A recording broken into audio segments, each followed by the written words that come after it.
Olá, a edição de hoje do Além das Montanhas traz um debate sobre termo de ajustamento de conduta, ou TAC, como é conhecido pela forma abreviada, que é uma das ferramentas de acordos usada pelo Ministério Público.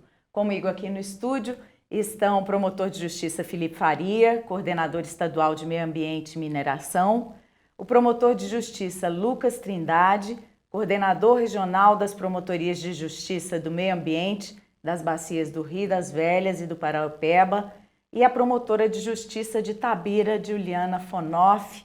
Bem-vindos à TV MP, muito obrigada pela presença de vocês aqui hoje. Bom, para começar esse debate, eu quero exibir antes um videozinho que explica um pouco sobre o que é o TAC. Vamos ver. O termo de ajustamento de conduta, ou TAC, como também é conhecido em sua forma abreviada, é um acordo que o Ministério Público celebra com responsáveis por alguma ameaça ou violação de direitos. Ele tem o objetivo de impedir que aquela situação de risco ou ilegalidade continue, assim como reparar o dano ao direito violado e evitar que uma ação judicial seja proposta.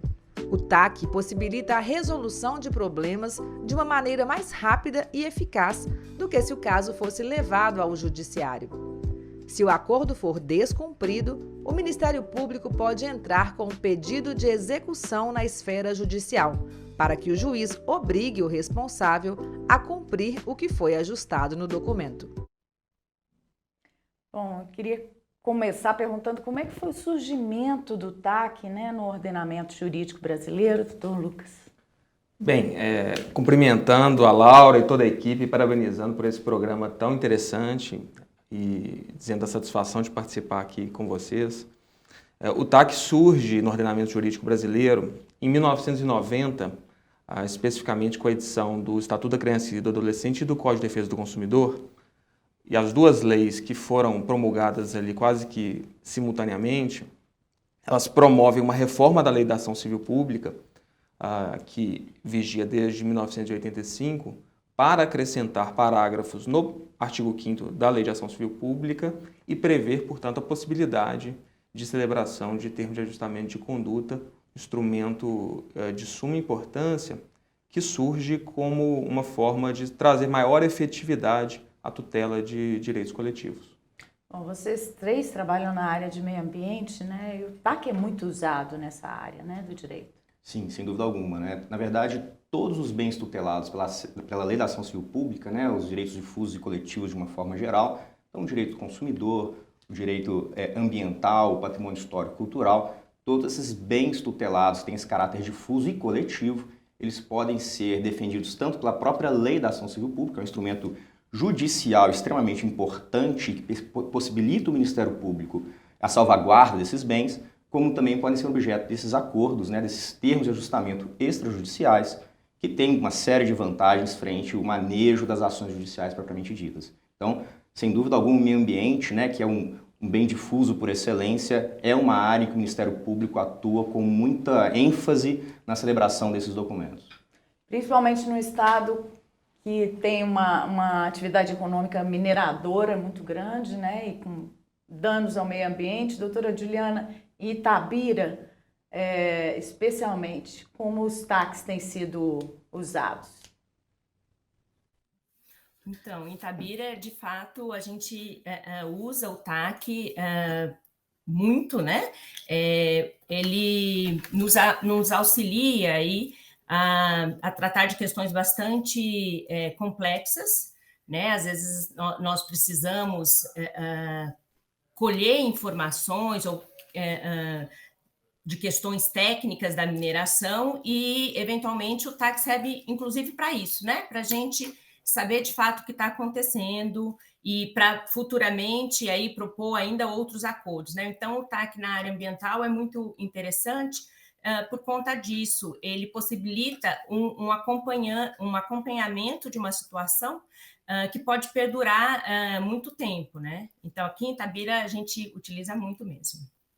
Ele não é estanque, Um TAC pode ser celebrado, depois modificado ou complementado? Sim, em primeiro lugar, se permite, Deixei de cumprimentar todos os presentes, peço desculpas, meu esquecimento, prazer estar aqui com todos.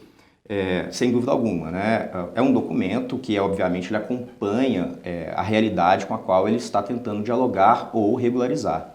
Então, diante disso, acho que é importante até fazer uma diferenciação, porque o TAC, né, o termo de ajustamento de conduta, ou termo de compromisso, ele pode ter diversas nomenclaturas no momento de sua celebração, ele pode ter diversas características, o que também está relacionado com essa mutabilidade das situações. Então, é possível que o Ministério Público celebre, aqui focando na questão ambiental, que é a área em que nós três atuamos com maior ênfase, né, um termo de ajustamento de conduta preliminar, em que visa, como a doutora Juliana bem ressaltou, por exemplo, a necessidade de elaboração de estudos independentes, né, que não são da equipe do Ministério Público e nem da equipe da empresa, para que o próprio Ministério Público e, por consequência, a sociedade, tenha maiores informações sobre determinado caso complexo e que demanda detalhes ou informações técnicas relevantes e muito seguras.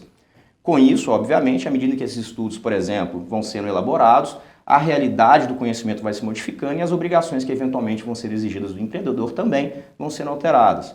A mesma coisa acontece, por exemplo, com os termos preliminares, em que são celebradas medidas emergenciais e momentâneas para determinado empreendedor e que, à medida que essas medidas emergenciais são celebradas, posteriormente, o Ministério Público pode vir a celebrar um termo de ajustamento definitivo, que aí sim para regularizar toda a situação que está sendo ocasionada, todo o impacto ambiental, toda a recuperação diária eventualmente necessária para aquele caso concreto. Ou seja, a mutabilidade do conhecimento da realidade fática pode mudar também as cláusulas, né, e a celebração de novos documentos pelo Ministério Público e, se necessário for, obviamente, fazer aditivos a esses termos de ajustamento de conduta para melhor conformar aquele documento antes celebrado com a realidade agora modificada ou agora constatada. Então, Lucas, mas não quer dizer que celebrando um TAC, né, um acordo, vai se evitar um processo judicial, né? No caso, por exemplo, um desastre, né, na mineração. Sim, depende muito do objeto do TAC, não é? A respeito daquela situação fática endereçada pelo TAC no caso concreto, a grande vantagem do instrumento é que pula-se uma etapa de uma ação judicial que seria ajuizada caso não celebrado o termo de compromisso, na medida em que, se houvesse uma falha nas tentativas de negociação, a solução seria a propositura de uma ação civil pública. Por outro lado, quando o termo de ajustamento de conduta é celebrado, aquela fase de conhecimento da ação civil pública é toda dispensada no momento posterior, quando, se houver o descumprimento do termo de ajustamento de conduta, bastará executá-lo na justiça, uma vez que são obrigações já pactuadas, certas e bem delimitadas. Doutora Juliana, os acordos celebrados aí em Itabira têm sido satisfatórios, né, para esse setor na sociedade, com problemas causados principalmente pela mineração? Atualmente nós temos alguns termos assinados em andamento, que eu considero que têm sido bastante positivos, principalmente com a empresa Vale, e na verdade eles ainda estão em andamento, exatamente, nós estamos todos nesse processo, né, de acompanhamento. Eu digo que os TACs, na verdade o TAC, ele abre espaço para um grande trabalho do Ministério Público também, que é do acompanhamento e exigência do cumprimento exatamente da forma que foi acordado. Mas, ultimamente, em Itabira, nós firmamos importantes TACs, especialmente com a Vale. Felipe, que órgãos estão legitimados para realizar o TAC, para firmar um TAC? Bom, como o doutor Lucas bem mencionou, né, o termo de ajustamento de conduta ele é hoje previsto no bojo, né, no corpo da Lei da Ação Civil Pública, muito embora tenha sido inserido posteriormente em 1990. A Lei da Ação Civil Pública traz um rol de legitimados que podem ajuizar esse tipo de ação para promover a tutela dos bens, dos interesses difusos e coletivos, assim, de uma maneira mais ampla. Então, todos os entes públicos que estão legitimados a propor a ação civil pública podem também figurar como compromitentes, ou seja, tomar o compromisso de determinada empresa ou pessoa em um termo de ajustamento de conduta. Então, vale a pena fazer essa diferenciação. Para além do Ministério Público, nós temos os entes federativos, municípios, estados, União, a própria Defensoria Pública e fundações públicas. Mas as associações e as fundações privadas, por exemplo, elas podem manejar a ação civil pública, mas na condição de comprometente em termos de ajustamento de conduta, elas não têm essa prerrogativa. E que áreas de direito podem usar o TAC, doutor Lucas? O TAC, ele, como o Dr. Felipe disse, ele está inserido na Lei de Ação Civil Pública que tutela interesses transindividuais, né, interesses da sociedade como um todo. Portanto, ele se direciona ao ajuste de condutas, ou seja, a garantir que obrigações serão executadas por aquela pessoa compromissária para que ela se ajuste aos termos da lei. E pode, portanto, ser celebrado em todas as áreas relativas a interesses transindividuais. Por exemplo, meio ambiente, área de saúde, educação, políticas públicas como um todo. E é sempre porque alguém não está cumprindo devidamente as regras estabelecidas ou a lei prevista para aquela atividade? Sim, eu acho que o nome ele é muito emblemático, né? O termo de ajustamento de conduta é para ajustar determinada situação, comportamento enfim, condição fática constatada, trazer esse ajustamento à regularidade. Então pode ser, mais uma vez focando aqui na área ambiental, apenas a título de exemplo, um empreendimento que não possui um licenciamento ambiental adequado.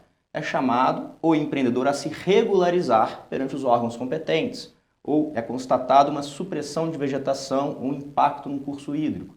É chamado o empreendedor a ajustar aquela situação para que ele se coloque na condição de legalidade, promovendo a recuperação integral de uma área, promovendo a compensação ambiental e assim sucessivamente. Então, de fato, é uma regularização, um ajustamento daquela situação potencialmente ou já considerada indevida para que o Ministério Público, então, possa sanar essa situação. Eu acho que o ponto central é, de fato, esse. Assim, aqueles casos em que não se trata de direitos individuais, então o termo de ajustamento de conduta não visa, por exemplo, focar em indenizações específicas de uma única pessoa, mas sempre trazer a solução para esses casos que transcendem a individualidade e tem um impacto ou coletivo, enfim, ou difuso mesmo em toda a sociedade. Doutora Juliana, quando a gente fala em mineração, a gente pensa logo no problema das barragens, né? Mas as mineradoras estabelecem condutas errôneas em outras áreas também da atividade? Sim, na verdade, como o Dr. Felipe citou, a ausência de licenciamento ambiental é algo bastante recorrente, e isso acontece também nas mineradoras. É óbvio que talvez não nas grandes mineradoras, né? Mas então a gente sempre está discutindo aí a necessidade de um licenciamento. Outras várias condutas, né? A gente até uma poluição, independente da barragem em si, né? Uma intervenção de forma sem uma autorização. Então, na verdade, são muito diversos, né? As obrigações e as questões que a gente pode tratar nos termos de ajustamento de conduta, especificamente nos ambientais. Lucas, eu tenho falado muito de mineração porque a atividade causou desastres que tiveram repercussão enorme, mas a gente sabe que outros danos ao ambiente são comuns aqui no nosso estado, né? Desvio de curso d'água, indústrias que poluem, né, nossas águas, principalmente na sua área. Eu queria que você falasse um pouco disso. É curioso a sua pergunta, Laura, porque, de fato, Minas Gerais tem uma série de vocações. Isso varia muito a depender da região do estado. Aqui na nossa região metropolitana e no quadrilátero ferrífero, de fato, o grande ator, não é, que nos demanda bastante é a mineração. Mas, se nós migrarmos para outras regiões do estado, veremos, por exemplo, o agronegócio como atividade principal, por exemplo, no Triângulo Mineiro, no norte do estado. Vemos, por exemplo, outros tipos de indústrias no sul de Minas e na região centro-oeste. Então, a depender da região, teremos demandas totalmente distintas. E, de fato, se nós formos olhar as estatísticas do Ministério Público, a maior parte dos casos em que o Ministério Público Ambiental é demandado não se refere à mineração. Se nós formos olhar em quantidade, eu diria que nós temos como o grande carro-chefe, né, nas promotorias ambientais a questão de supressão de vegetação nativa, com muita ênfase, né, nos biomas Cerrado e Mata Atlântica. Para o agronegócio, especialmente, porque exige, né, o uso de uma área maior. Sim, carvoejamento é uma atividade, por exemplo, no norte do estado e no Jequitinhonha, que é muito presente também. Até pequenas supressões também, né? Sim. No cotidiano, até dos produtores rurais. Então, assim, para tentar resumir, né, o promotor de justiça ambiental ele tem que lidar com uma diversa gama de situações e certamente há outros problemas que devemos enfrentar com firmeza para além da mineração. E eu estava falando da sua área por causa da proteção dos rios, né, do Rio das Velhas do Paropeba, e essa supressão de área de vegetação também ameaça, né, os nossos cursos d'água. Sem dúvida. Sem dúvida. Minas Gerais, infelizmente, ostentou a primeira posição no ranking de desmatamento do bioma Mata Atlântica em diversas oportunidades e o Ministério Público tem tentado imprimir ações efetivas de combate ao desmatamento irregular. Evidentemente, para o desenvolvimento de atividades econômicas lícitas, algum tipo de intervenção ambiental é necessário e o desenvolvimento sustentável é o que se deseja. Mas a supressão ilícita de vegetação, intervenção em curso hídrico, gera uma série de problemas, uma série de danos que nós devemos sim combater. E os TACs promovem uma celeridade para regularizar essas situações? Sim, eu acho sem dúvida alguma. O Dr. Lucas, na fala inicial dele, bem colocou, né? Eu acho que a grande vantagem dos TACs, por exemplo, vamos pegar o exemplo da supressão de vegetação, que de fato impacta muito nos cursos hídricos, em especial quando estão em áreas de preservação permanente. Se nós tivéssemos que ajuizar uma ação civil pública, primeiro fazer a demonstração do ato ilícito, dar a todo o rito processual com a morosidade do Poder Judiciário em razão da sobrecarga de trabalho dos juízes, nós teríamos um lapso temporal muito grande. Então, o termo de ajustamento de conduta, a grande vantagem é justamente isso, é a celeridade e a segurança jurídica nas obrigações que são pactuadas entre as partes envolvidas. Então, pula-se uma etapa muito significativa em termos de tempo, fazendo com que, por exemplo, no caso da supressão de vegetação, igual o Dr. Lucas bem mencionou, já haja um comprometimento de um projeto de recuperação de forma mais rápida. Então, feita a supressão, constatado o dano, celebrado o termo de ajustamento de conduta, em 30 a 60 dias o empreendedor já pode apresentar um plano de recuperação e assim já retomar uma reabilitação da área que eventualmente foi degradada. Bom, em instantes a gente vai falar sobre os TACs mais importantes já celebrados pelo Ministério Público de Minas Gerais. Aguarde.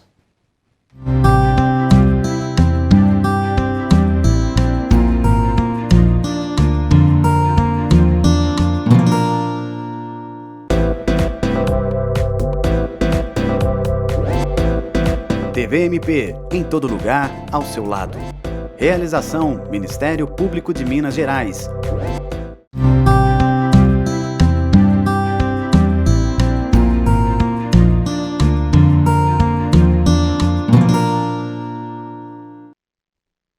Estamos de volta com Além das Montanhas, agora para falar sobre os TACs mais importantes já firmados pelo MPMG. Doutora Juliana, em Itabira, qual o termo de ajustamento de conduta teve mais relevância aí para a sociedade?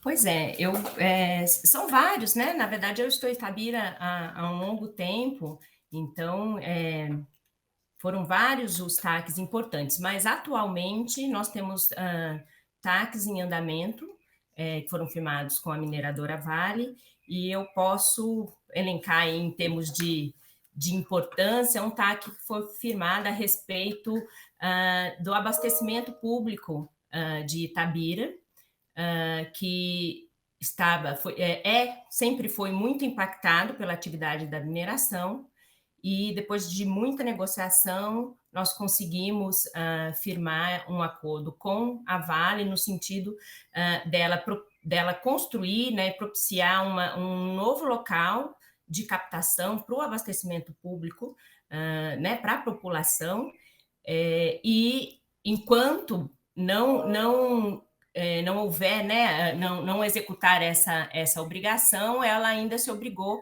a fornecer 160 litros por segundo de água para a população. Então, é um TAC que está em andamento, as obras estão acontecendo, né, para a construção desse novo local de captação, e, ao mesmo tempo, a Vale está cumprindo a obrigação de repassar essa água para ser utilizada para abastecimento público. Isso foi muito, muito importante, era uma questão que já estava impactando anualmente Itabira com falta de água, e a gente conseguiu aí esse acordo, conseguindo mostrar, né, para a Vale que a atividade mineradora, de fato, impactava o abastecimento da cidade como um todo.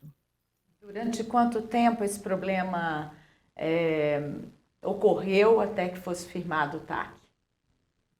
Pois é, na verdade eu já estou aqui em Itabira há mais de 15 anos e posso dizer para vocês que nos últimos 10 anos, na época de seca, a gente tinha problema de falta de água, né? Isso inicialmente constou como uma condicionante da atividade de mineração, por questões de entendimento aí da redação da condicionante, a Vale acabou não executando essa obra, né?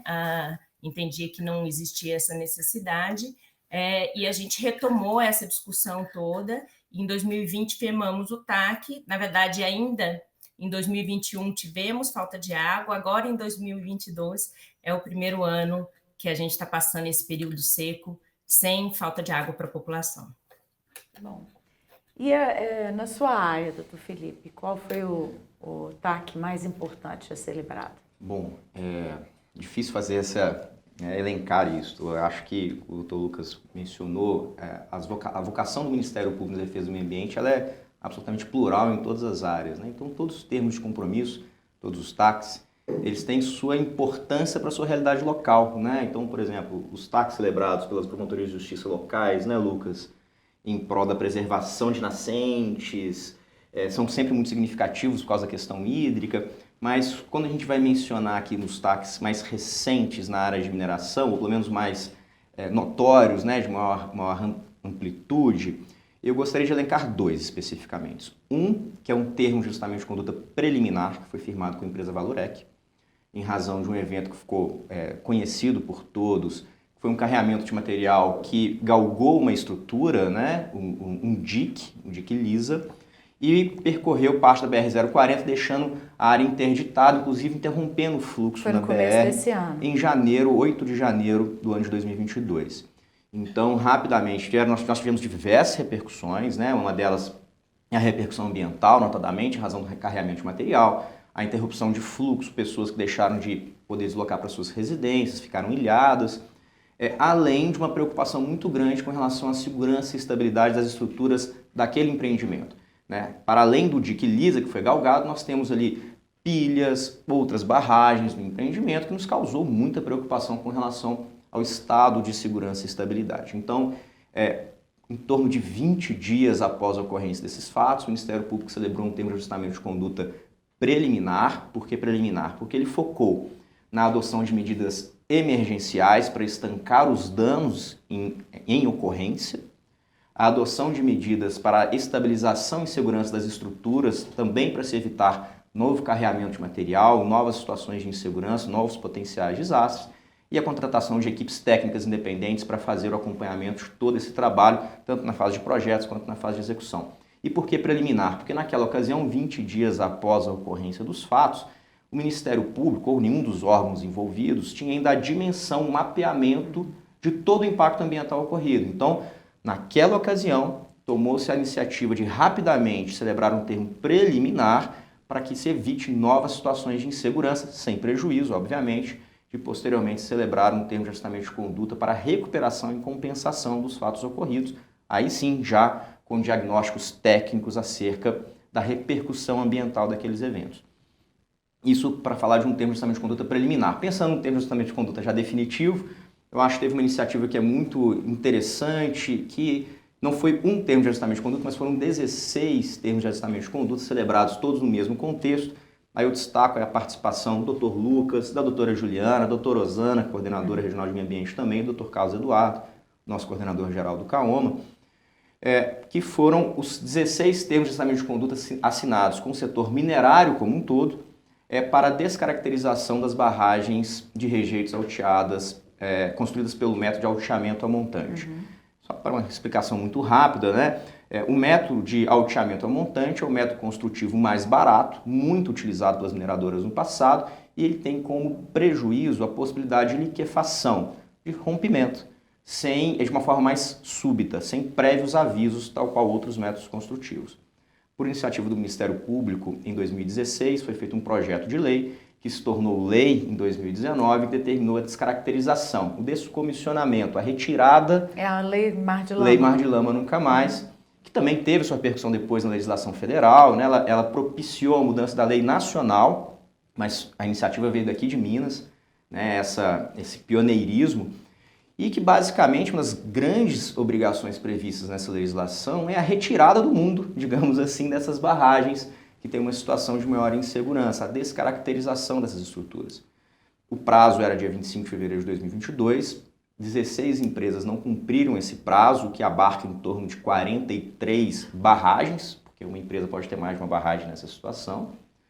E foi celebrado, então, esses 16 termos de ajustamento de condutas, que previram, em primeiro lugar, a obrigação de se fazer um projeto prevendo o menor prazo possível e com a maior segurança técnica possível a descaracterização dessas estruturas, auditorias independentes que auxiliem os órgãos técnicos na análise desses projetos e acompanhem as obras de descaracterização até a sua conclusão, garantindo assim que no menor prazo possível essas barragens deixarão de existir, além de obrigações relacionadas a impactos ambientais e algo em torno de 430 milhões de reais de danos morais coletivos.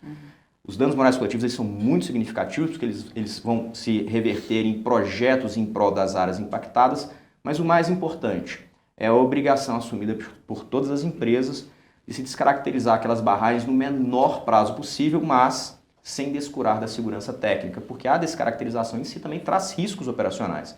E nós não queremos nenhum tipo de risco, seja para a sociedade, seja para o meio ambiente, seja para os trabalhadores envolvidos nessas importantes intervenções. Esse prazo foi estendido, então, para o ano que vem? Na verdade, ele não foi estendido. Ele está sendo feita uma análise, em cada caso concreto, qual que é a complexidade daquela estrutura, qual que é o menor prazo que em geotecnia e engenharia é possível descaracterizá-lo. Então, nesse menor prazo, a empresa será obrigada a cumprir essa obrigação. Se o menor prazo possível é em 3 meses, terá que ser em 3 meses. Se o menor prazo possível, em razão talvez da dimensão da estrutura, é em 10 anos, e há barragens que é necessário 5, 6, 7, 10 anos para se concluir a descaracterização em razão do volume, da complexidade técnica, das condições de segurança, enfim. A doutora Juliana bem conhece alguns casos em Itabira em que nós temos esse desafio, então a empresa se obrigou ao menor prazo possível para aquela barragem. Seria muito fácil ao Ministério Público querer trazer um prazo homogêneo, nivelando todos de uma maneira objetiva, mas não, acho que o mais importante, essa foi uma preocupação que guiou a atuação do Ministério Público, de todos os colegas envolvidos, é trazer para cada caso concreto a maior segurança e o menor prazo, aí sim, para a descaracterização dessas barragens. Então, Lucas, esse é um trabalho que exige um apoio de expertise técnica, né, para se entender a complexidade dessas estruturas, engenharia, imagino, né? Como é que o Ministério Público tem trabalhado para poder afirmar esses TACs, né? Tem que entender bem dessa situação técnica. Sem dúvida, Laura. Já se viu no passado que auditorias independentes ou tidas como independentes na teoria não se mostraram independentes na prática. Portanto, o Ministério Público tem adotado como linha de atuação a busca por profissionais que queiram de fato prestar um serviço sério de análise técnica da situação que se coloca no determinado caso concreto. E nós fazemos uma análise sobre conflitos de interesse eventualmente existente entre essa equipe que vai prestar o serviço e a empresa que será auditada para garantir, portanto, um sistema de redundância no sentido de que haverá olhos qualificados, experientes e imparciais sobre aquele determinado empreendimento.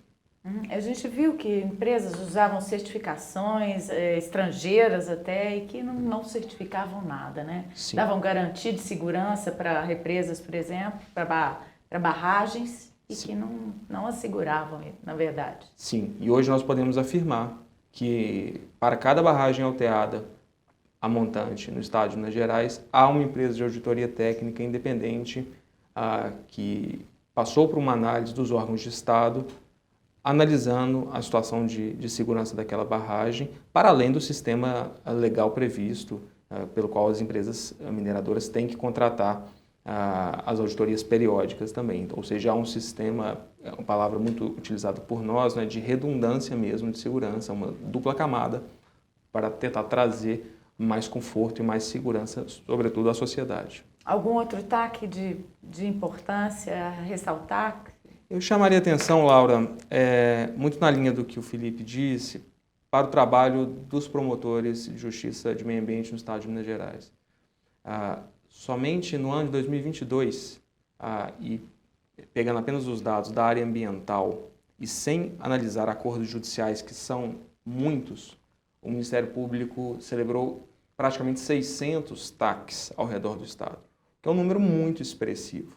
Então, os colegas fazem um trabalho muito importante, de muita resolutividade ao redor do estado, e eu chamaria atenção, portanto, para esse conjunto da obra, de que o trabalho em cada uma das comarcas vem trazendo um incremento, né, de qualidade ambiental e trazendo maior efetividade na tutela do meio ambiente. Doutora Juliana, a gente estava falando das barragens, Itabira tem quantas hoje? Nossa, nós temos 18 barragens auditadas. E como o doutor Felipe disse, né, todas elas, o doutor Lucas também, todas elas aí são acompanhadas por uma auditoria externa, desde 2019. Em situação... Algumas delas, inclusive, né, foram também abarcadas pelo TAC da necessidade de descomissionamento, e como o doutor Felipe disse, eu acho que talvez nós temos aqui as barragens que vão ter os comissionamentos mais longos, né? Nós temos a previsão aí de alguns comissionamentos que vão durar mais de uma década. O acompanhamento é feito em conjunto? Como é que é o trabalho, né, do CAOMA, né? Não, perfeito. Posso...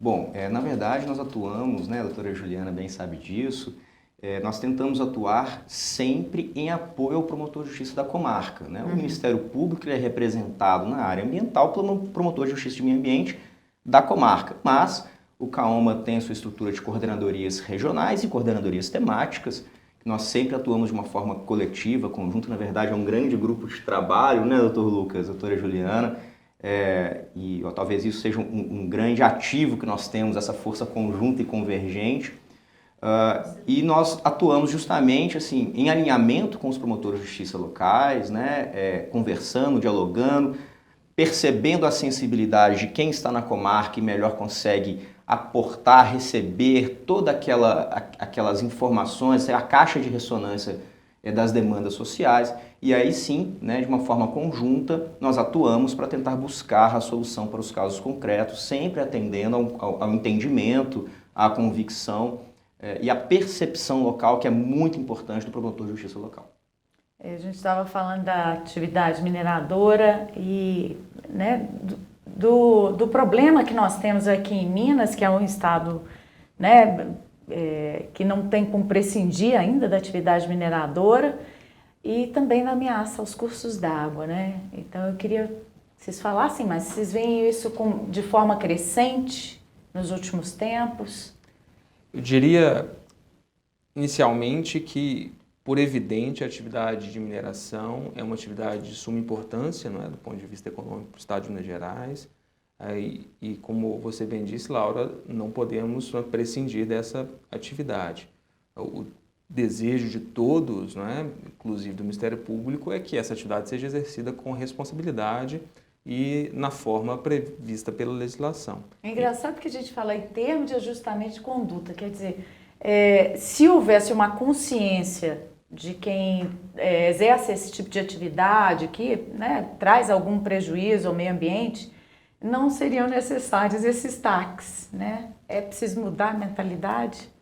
É um trabalho, né, que vai sendo um trabalho gradual, vai sendo desenvolvido aos poucos, né? Esses fatos dificilmente eles vão não mais acontecer, não é? Mas a nossa busca é por um aprimoramento, né, para deixar para as gerações futuras uma situação melhor do que a que a atual geração enfrenta. Mas retomando o tema da situação dos cursos hídricos, uma situação importante, e já chamando a atenção, portanto, por um acordo que foi feito no caso concreto, é que essas barragens, por estarem em situação de emergência, elas, quando se avalia o potencial da ruptura daquela barragem, quais seriam os danos causados, muitas delas colocam sistemas de abastecimento de milhões de pessoas em risco.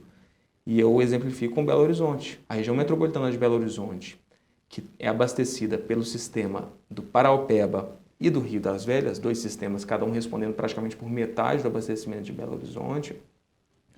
O sistema do Rio das Velhas, principalmente, na estação de tratamento de água de Bela Fama, está em risco severo diante de situação de instabilidade de barragens na bacia hidrográfica do Rio das Velhas.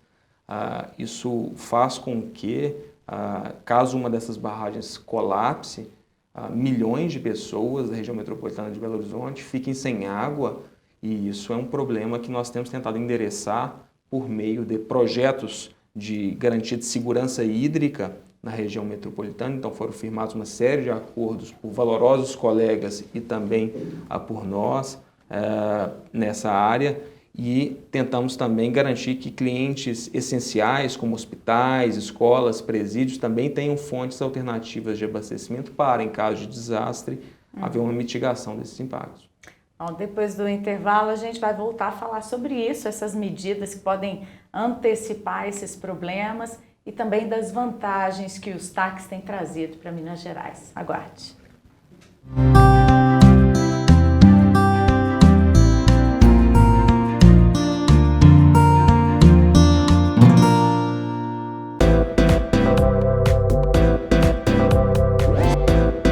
TVMP, em todo lugar, ao seu lado.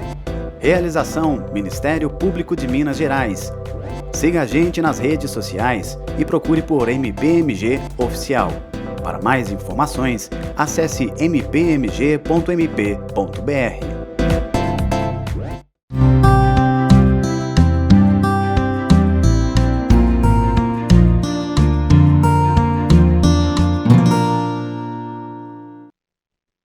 De volta ao programa de hoje, que traz ao debate a importância dos termos de ajustamento de conduta, principalmente os realizados pelo MPMG. Doutora Juliana, a gente falava aqui de TACs que podem ser celebrados para evitar danos, né, preventivos. Aí, em Itabira, você tem algum exemplo disso? Sim, nós temos novamente aí com a empresa Vale, um que também, né, está em andamento, é um TAC em que foi firmado a elaboração de vários estudos a respeito de eventual contaminação tanto da água subterrânea quanto dos cursos d'água superficiais, considerando a atividade mineradora. Então,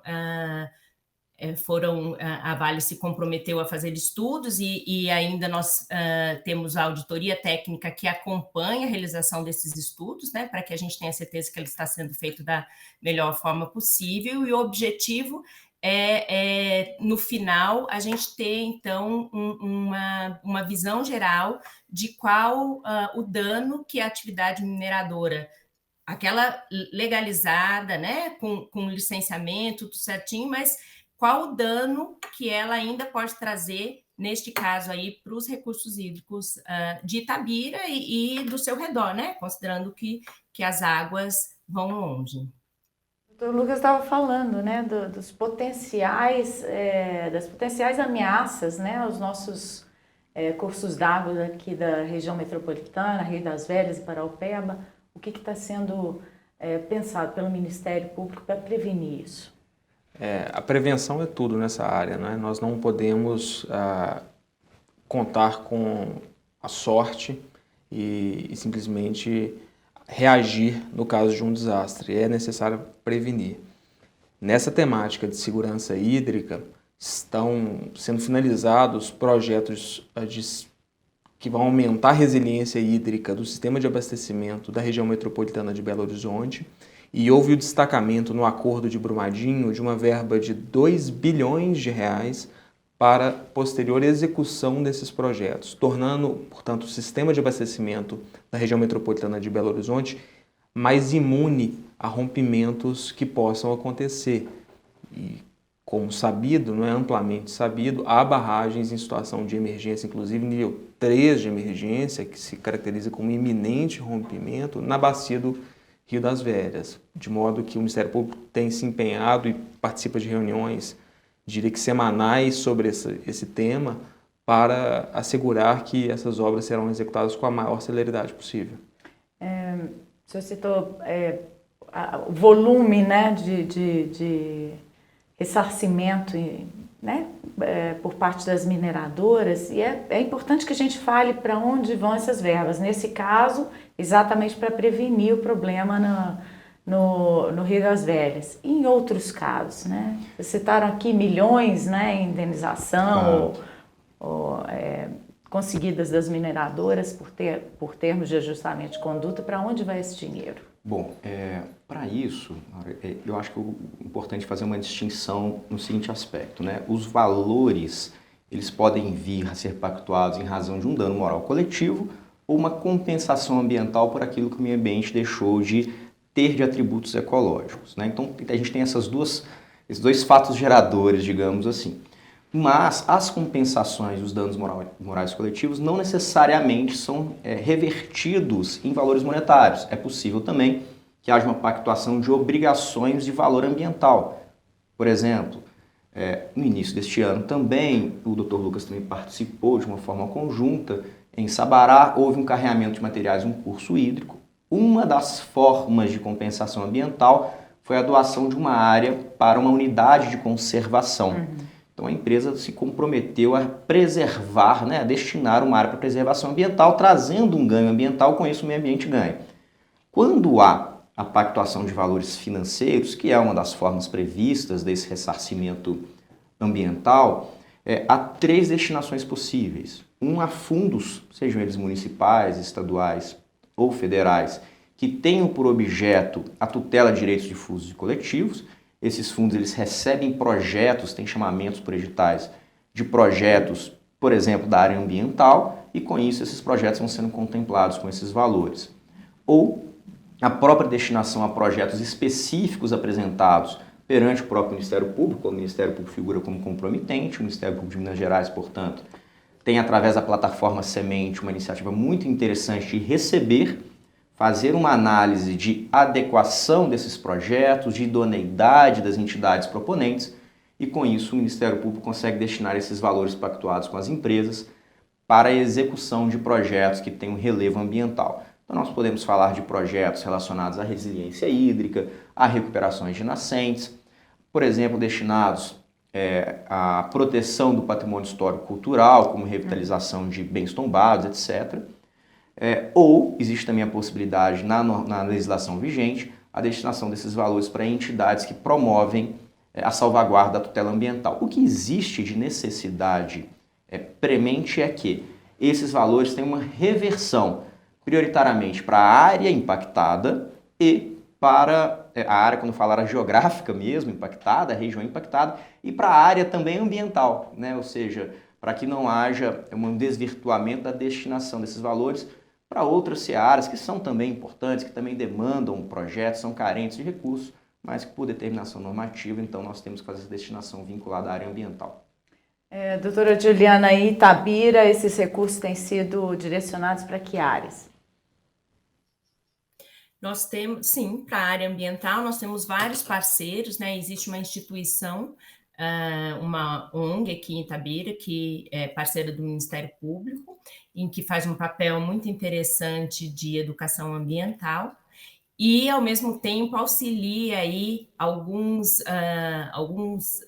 outros órgãos, como a Polícia Ambiental. Muitas vezes a gente acaba aí fazendo doações por meio das ONGs, né? A gente remete os valores para as ONGs e eles depois auxiliam, por exemplo, a Polícia Ambiental ou mesmo parques Aqui também nós temos o Parque Estadual da Mata do Limoeiro, que sempre aí é contemplado também com algum auxílio financeiro ou de doação de material.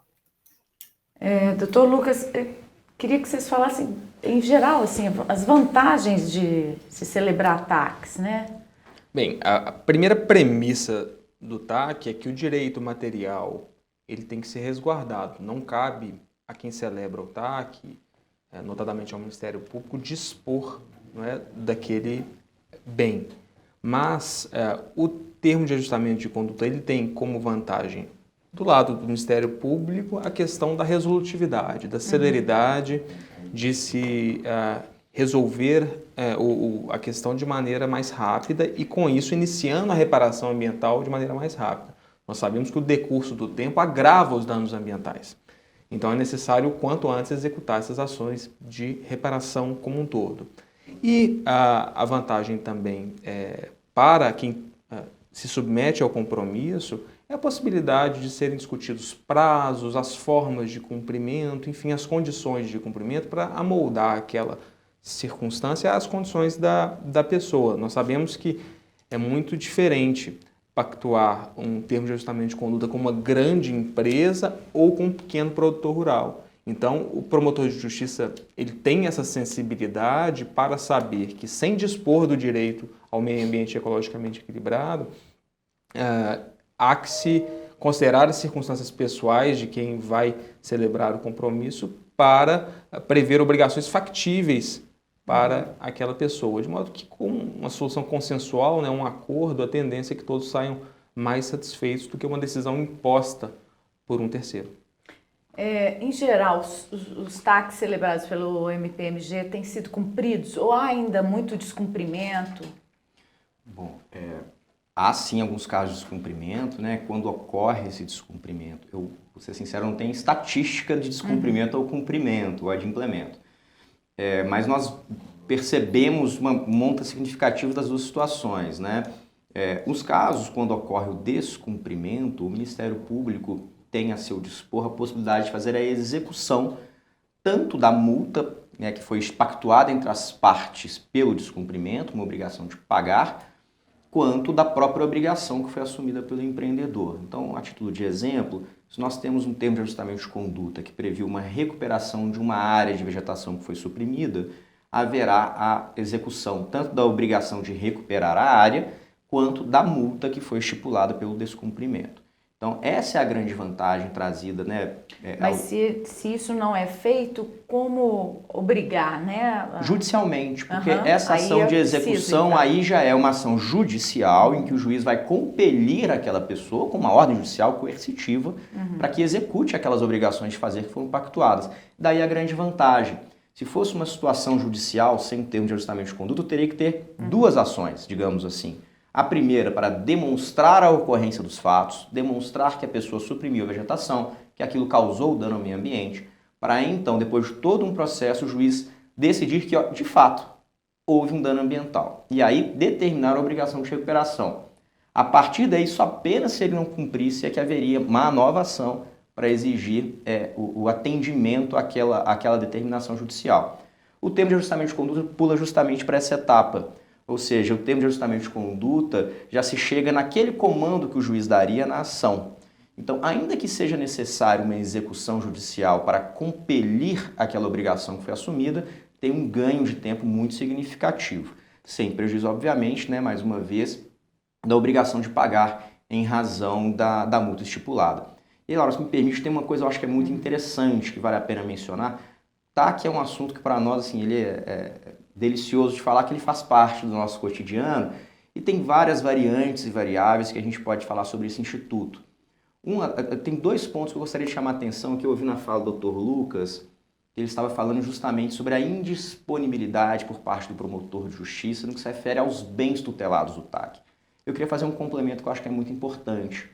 Existe uma visão equivocada que o promotor de justiça numa sala fechada, né, celebra aquele termo de ajustamento de conduta e como se ele estivesse abrindo mão de direitos ambientais ou difusos. Na verdade, essa não é a realidade.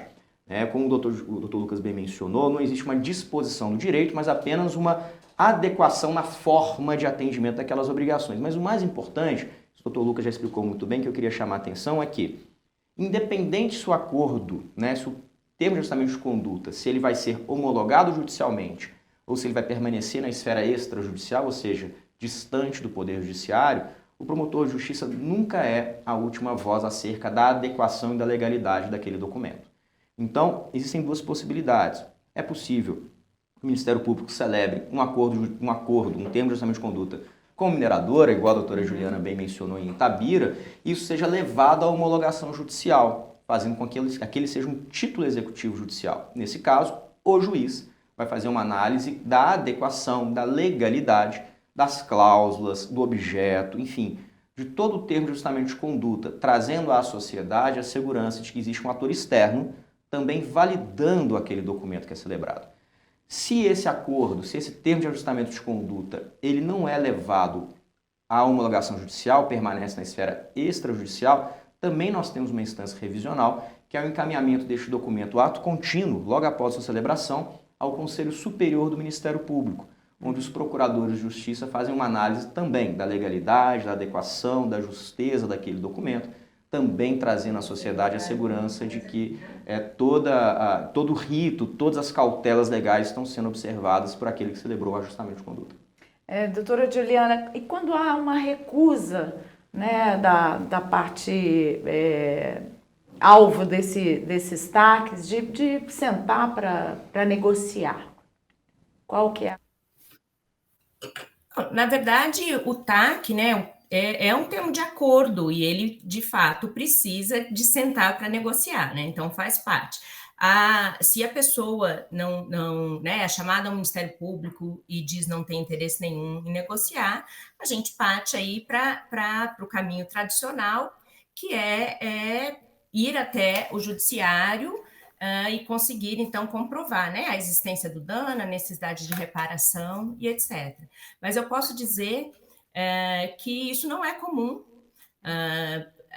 As pessoas ou as empresas, elas se propõem pelo menos a negociar, muitas vezes a gente não consegue chegar a um acordo, mas as pessoas, elas têm, sim, são abertas para negociar. E aí eu gostaria até de salientar e complementar uma característica dos TACs, que eu vejo, isso é uma visão na prática, né, diária, não é nada previsto em lei, mas uma das consequências e dos resultados do TAC, eu acho que é até uma educação ambiental, né, principalmente para aquelas...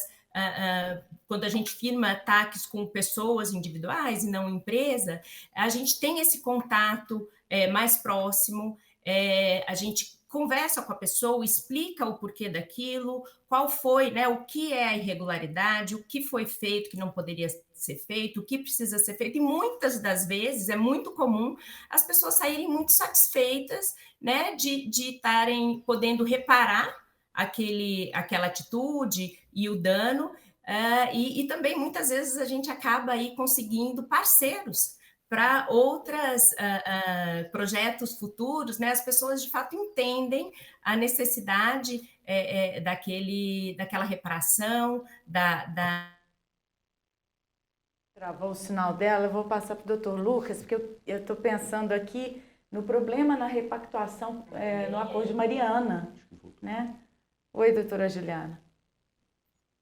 Que eu acho que acabou caindo, né? Mas é isso que eu estou falando. Muitas das vezes as pessoas acabam aderindo à causa, né? Eles entendem que o que foi feito foi errado, que precisa ser reparado, e a gente ganha até parceiros. Então, eu salientaria aí essa característica aí, ou esse resultado de educação ambiental também dos acordos. Ok, obrigada. Então, prosseguindo, a repactuação em Mariana não foi possível. Sim, há casos em que não será possível, né?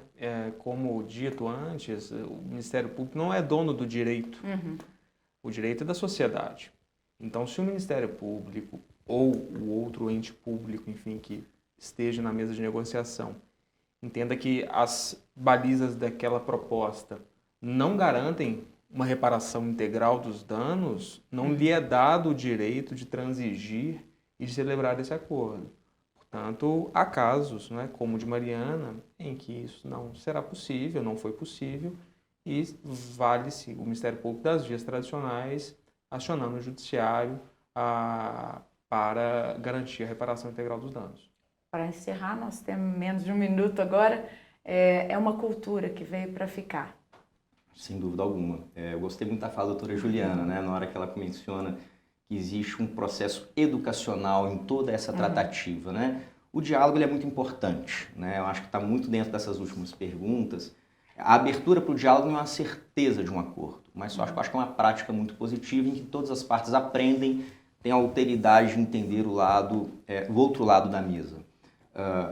Bom, eu acho que essa é uma política que, de fato, ela está consolidada, né? Nós temos no Judiciário iniciativas e no Ministério Público também. Acho que vale a pena mencionar dentro dessa prática que veio para ficar a existência do Compor, né, que agora no Ministério Público é justamente uma unidade que visa estimular essas autocomposições, porque as partes envolvidas são as melhores para entender as melhores soluções também para o caso concreto, né? Nós trazemos para um ator externo uma atuação impositiva, eu acho que geralmente pode desagradar as duas partes. Muito obrigada pela participação de vocês aqui. Espero vê-los mais algumas vezes aqui na TV MP. Nós te agradecemos. Obrigada. E a você que esteve nos assistindo, obrigada e até.